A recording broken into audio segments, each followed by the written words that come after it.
You're taking a walk in the nature looking for your sister. Suddenly, a terrifying creature pulls you through the giant portal. It seems real enough, but it couldn't be. This must be a dream, right? You get out of the bed, as always do, and start the day with an upsetting feeling. Everyone you meet seems to recognize you. Some of them even appear to be your friends, but you can't remember them. The only thing you know is that you must find your sister. You decide to go along with it and see where it goes, but choice do you have anyways? Everholm is a difficult game to categorize in just one genre. The developers describe it as an open-ended RPG. It also features heavy farming sim elements including farming, fishing, raising animals, and a lot more. It's unique and differs from others from the same game. They focus in the narrative and more importantly on the relationships you create with the Everholm citizens. You play as a young girl named Lilly. She is intent on finding her sister Melanie. This town is full of secrets and it's up to you to discover them. Everholm has many resident sources that can help you to use magic. The goal of the game, besides finding your sister, is to uncover why you are stuck on the mysterious island. You do this in many different ways, but the main one is by talking to the residents, and through their dialogue, you'll start to find answers. Each scrap of information you'll learn in piece of the puzzle. You do all the while taking care of your homestead and making it the coziest place to live. There are even dungeons with monsters and rewards, but you'll have to find them first. Everholm's artwork is gorgeous. It's colorful and adorable. The game is rendered in a beautiful style. It gives a really cozy vibe even when the moods get spooky. The atmosphere in general is relaxed and calming during the day, but as soon as dusk sets, it switches to the ominous vibe. When you're out at night, it feels like something could happen at any moment. The soundtrack is well suited to the art. Together they create the perfect ambience for the stunning game, however it does get repetitive since there are not multiple tracks. I think there should be also at least one different track during the night and with a more spooky vibe. It would have been perfect. You navigate to the world with your typical WSD controls, the farming, fishing and other actions use the mouse. I've used the controller to play it personally, I found it more intuitive.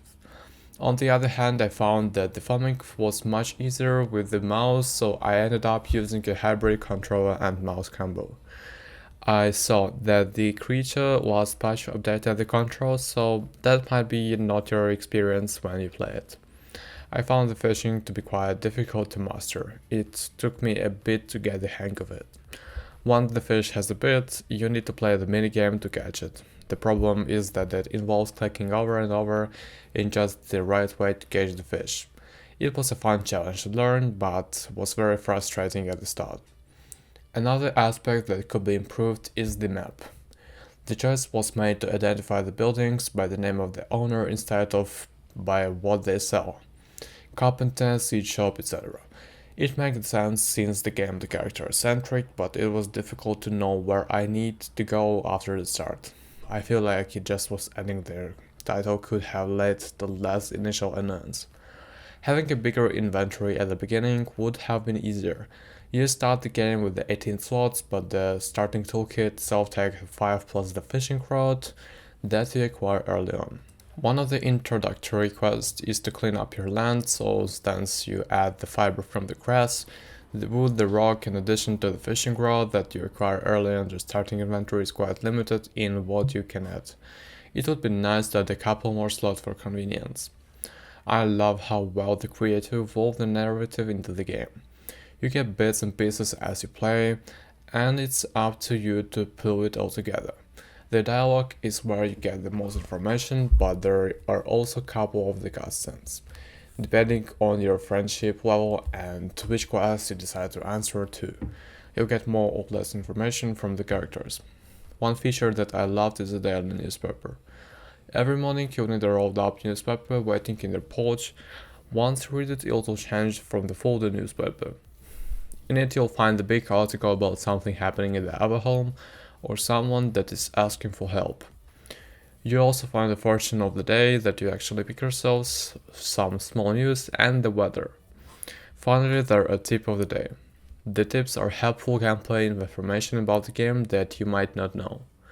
As an example, The first tip that I got was about the spirits that you can see from the time to time on the ground. It said that if you hit them with the hoe, it reveals the hidden items. These tips are truly helpful. It's a very creative way to help and gently guide the player to complement the tutorial. It's obvious while playing the game that the creators have poured their heart into it. Everholm just oozes creativity. The world is filled with stuff to see and do. I enjoyed walking around the town and admiring my surroundings. There is so much to explore in the town of Everholm. There are so many interesting and the combination of cozy and creepy is masterfully achieved with a swath of creativity. Despite a couple of details, I would like to say it's improved. I loved every minute of it. I recommend it to any farming sim enthusiast or anyone who loves a good mystery.